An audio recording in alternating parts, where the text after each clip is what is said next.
പലപ്പോഴും ഇപ്പോൾ സുധി പറഞ്ഞതുപോലെ തന്നെ ചില ഓർഗാനിക് അല്ലെങ്കിൽ നാച്ചുറൽ ടൂത്ത് പേസ്റ്റ് എന്ന് പറഞ്ഞിട്ട് തന്നെ അതിന്റെ ഇൻഗ്രീഡിയൻസ് നോക്കുമ്പോൾ തന്നെ അതിനകത്ത് ഇഷ്ടംപോലെ കെമിക്കൽസ് ഉണ്ട്. ഞാൻ പുതിയ ഏതെങ്കിലും ഒരു പേസ്റ്റ് കണ്ടാൽ തന്നെ അത് വാങ്ങി നോക്കും. അതിനകത്ത് എന്താണ് വ്യത്യാസമുള്ളത്, നമ്മൾ അതിനകത്ത് ഇതുവരെ കാണാത്തൊരു ബ്രാൻഡ് എവിടെയെങ്കിലും കണ്ടാൽ ആയുർവേദ പ്രോഡക്ട്സ് വിൽക്കുന്ന ഷോപ്പിലൊക്കെ പോയാലും, ഇന്നാൾ ഞാൻ കഴിഞ്ഞ 2 ആഴ്ചയ്ക്ക് മുമ്പ് ഒരു പേസ്റ്റ് വാങ്ങിയായിരുന്നു. അത് ആയുർവേദം എന്ന് പറഞ്ഞിട്ടാണ്. അപ്പോൾ പക്ഷേ അതിന്റെ ബാക്കിൽ നോക്കുമ്പോൾ ഓൾമോസ്റ്റ് നമ്മുടെ നോർമലി കോൾഗേറ്റിലോ അല്ലെങ്കിൽ ബാക്കി കെമിക്കൽ ടൂത്ത് പേസ്റ്റിലുള്ള എല്ലാ കെമിക്കലും ഉണ്ട്. അതിന്റെ കൂടെ ഒന്ന് നമ്മളിങ്ങനെ അലങ്കരിക്കാനായിട്ട് 1-2 ആയുർവേദ പ്രോഡക്ട്സ് മാത്രമേ ഉള്ളൂ. അപ്പോൾ അതിനെ നമുക്ക് ശരിക്കും പറഞ്ഞാൽ പ്യുവർ ആയിട്ടുള്ള ഓർഗാനിക് ടൂത്ത് പേസ്റ്റ് എന്നുള്ള ഗണത്തിൽപ്പെടുത്താൻ പറ്റില്ല. നേരത്തെ മൗത്ത് വാഷിന്റെ കാര്യത്തിൽ പറഞ്ഞ പോലെ ഏറ്റവും വലിയ പ്രോബ്ലം എന്ന് പറഞ്ഞാൽ SLS എന്ന് പറയുന്നത് ഈ സോഡിയം ലോറയൽ സൾഫേറ്റ്, പിന്നെ പാരാബെൻ അടങ്ങിയിട്ടുള്ള അപ്പോൾ അത്തരത്തിലുള്ള കുറേ കെമിക്കൽസ് ആണ് ഈ ഫ്ലോറയെ ഗണ്യമായിട്ട് ബാധിക്കുന്നത്. അപ്പോൾ എപ്പോഴും നമുക്ക് ഫ്ലൂറൈഡ് തന്നെ മാക്സിമം അതിന്റെ എമൗണ്ട് കുറച്ചുകൊണ്ട് ഈ നാനോ ഹൈഡ്രോക്സി അപ്പറ്റൈറ്റ് എന്ന് പറഞ്ഞ ഒരു മോളിക്യൂളിൽ ശ്രദ്ധ കൊടുത്തുകൊണ്ട് ബാക്കി നമുക്ക് കുറച്ചുകൂടി നാച്ചുറൽ ആയിട്ടുള്ള ബോഡിക്ക് ദോഷം വരാത്ത തരത്തിലുള്ള ഇൻഗ്രീഡിയൻസ് അടങ്ങിയിട്ടുള്ള ടൂത്ത് പേസ്റ്റുകൾ എടുക്കുന്നതായിരിക്കും ഏറ്റവും അഭികാമ്യം എന്ന് പറയുന്നത്. അപ്പോൾ അതിനകത്ത് നമുക്ക് ഇപ്പോൾ പല ഇതിനകത്ത് നമ്മൾ അറിയേണ്ടതെന്ന് പറഞ്ഞാൽ, നിങ്ങൾ കറക്റ്റായിട്ട് അതിന്റെ ബ്രാൻഡ് അല്ലെങ്കിൽ പേര് നോക്കി വാങ്ങാതെ അതിന്റെ കണ്ടന്റ്സ് വായിച്ച് നോക്കിയിട്ട് അതിൽ SLS-ഉം പാരാബനും ഇല്ല എന്നുള്ളത് ഉറപ്പുവരുത്തുകയാണ് ഏറ്റവും ആദ്യം ചെയ്യേണ്ടത്. പിന്നെ നമുക്ക് എപ്പോഴും ജെൽ പേസ്റ്റുകൾക്കായിരിക്കും കൂടുതലായിട്ട് അഡ്വർടൈസ്മെന്റ് ഒക്കെ കൂടുതലായിട്ട് ഉണ്ടാവുക. ജെൽ പേസ്റ്റുകൾ എന്ന് പറഞ്ഞാൽ അതിനകത്ത് ഉരവ് സംഭവിപ്പിക്കുന്ന ഘടകങ്ങൾ കൂടുതലാണ്. പണ്ട് നമ്മൾ ഉമിക്കിരി തേക്കുമ്പോഴും പല്ല് വെളുക്കും എന്ന് പറഞ്ഞാൽ അതിനകത്ത് ഒരുപാട് ഉരയ്ക്കുന്ന സാധനങ്ങളുണ്ട്. അപ്പോൾ ഉരയ്ക്കുന്ന സംഭവങ്ങളുള്ളതാണ് ജെൽ പേസ്റ്റ്. അപ്പോൾ നമ്മുടെ ഹെൽത്ത് വൈസ് നമുക്ക് ജെൽ പേസ്റ്റിന്റെ ആവശ്യമില്ല. നമുക്കൊരു ക്രീം രൂപത്തിലുള്ള പേസ്റ്റാണ് ഏറ്റവും നല്ലതെന്ന് പറഞ്ഞാൽ. പിന്നെ നമ്മളത് എത്ര സമയം ഇത് ഉരയ്ക്കുന്നു എന്നുള്ളതും വളരെ ഇമ്പോർട്ടൻ്റ് ആണ്. അപ്പോൾ നമുക്ക് കുഞ്ഞുങ്ങൾക്കാണെന്നുണ്ടെങ്കിൽ അത് എടുക്കുന്ന ക്വാണ്ടിറ്റി ഇമ്പോർട്ടൻ്റ് ആണ്. കുഞ്ഞുങ്ങളെ സംബന്ധിച്ചിടത്തോളം അവർക്ക് വളരെ കുറച്ച് മാത്രം ഒരു ബ്രഷിന്റെ ഒരു 1/4 ഭാഗം മാത്രം എടുത്താൽ മതിയാവും. പിന്നെ പലപ്പോഴും ഇപ്പോൾ നമ്മുടെ ചില പേസ്റ്റുകൾ ഇപ്പോൾ എഡിബിൾ ഫോമിൽ വരുന്നുണ്ട്.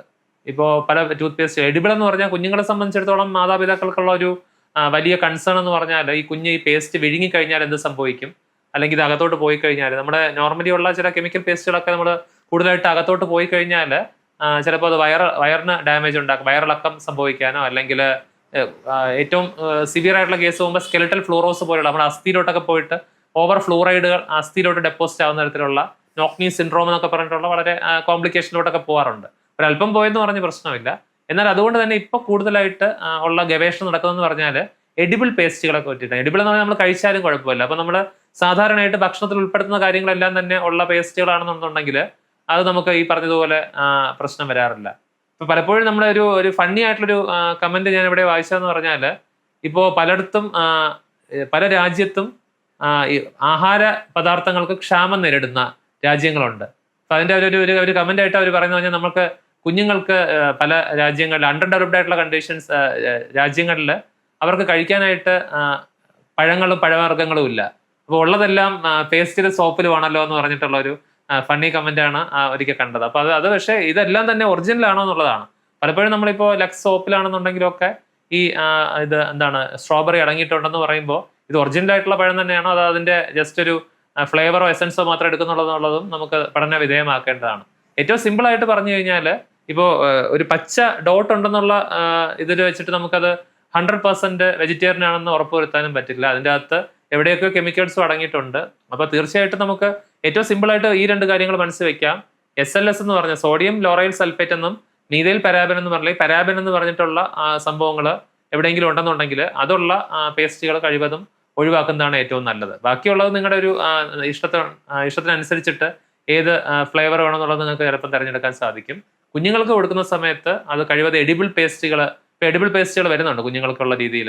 കാരണം അവരെത്ര പറഞ്ഞാലും അകത്തോട്ടേക്ക് കഴിക്കാനുള്ള സാധ്യതയുണ്ട്. അപ്പം വയറിലോട്ട് ചെന്ന് കഴിഞ്ഞാലും ഹാനികരമല്ലാത്ത തരത്തിലുള്ള പേസ്റ്റുകൾ വേണം നമുക്ക് അവർക്ക് കൊടുക്കാനായിട്ട്. പിന്നെ നമ്മൾ 2 വയസ്സ് വരെ അമ്മയുടെ വിരൽ ഘടിപ്പിക്കാവുന്ന തരത്തിലുള്ള ഫിംഗർ ബ്രഷുകളുണ്ട്. എന്നിട്ട് അമ്മയുടെ ഒരു ഗൈഡൻസ് തന്നെ ബ്രഷ് ചെയ്യുന്നതായിരിക്കും നല്ലത്. 2 വയസ്സ് കഴിഞ്ഞിട്ടാണെന്നുണ്ടെങ്കിൽ നമുക്ക് കുഞ്ഞുങ്ങളെ സ്വന്തമായിട്ട് ബ്രഷിങ് പരിശീലിപ്പിക്കാം. ഇപ്പോൾ മാജിക് ടൈമർ എന്നും അല്ലെങ്കിൽ ഡിസ്നി സൂപ്പർ ബ്രഷ് എന്നൊക്കെ പറഞ്ഞിട്ട് പലതരത്തിലുള്ള ആപ്പുകളുണ്ട്. ഐഫോണിലും ആൻഡ്രോയിഡിലും നമുക്ക് ഡൗൺലോഡ് ചെയ്യാൻ പറ്റുന്ന ബ്രഷിംഗ് ആപ്പുകളുണ്ട്. ഒരു ഗെയിം പോലെയൊക്കെ വളരെ രസകരമായിട്ട് ഒരു ഇന്ററാക്റ്റീവ് മോഡില് കുട്ടികളെ കൂടി ആക്റ്റീവായിട്ട് പങ്കെടുപ്പിച്ചുകൊണ്ട് രസകരമായിട്ട് ബ്രഷ് ചെയ്യാൻ സഹായിക്കുന്ന ആപ്പുകളും ഉണ്ട്.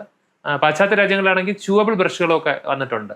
അതായത് നമുക്ക് ഇപ്പോൾ അത് യൂഷ്വലി അത് റെക്കമെൻഡ് ചെയ്യുന്നത് പിക്നിക് അങ്ങനെയൊക്കെ പോകുമ്പോഴാണ്. ബ്രഷും പേസ്റ്റും ചുമക്കുന്നതിന് പകരം ഇത് ബബിൾഗം പോലത്തെ ച്യൂവബിൾ ആയിട്ടുള്ള ബ്രഷാണ്.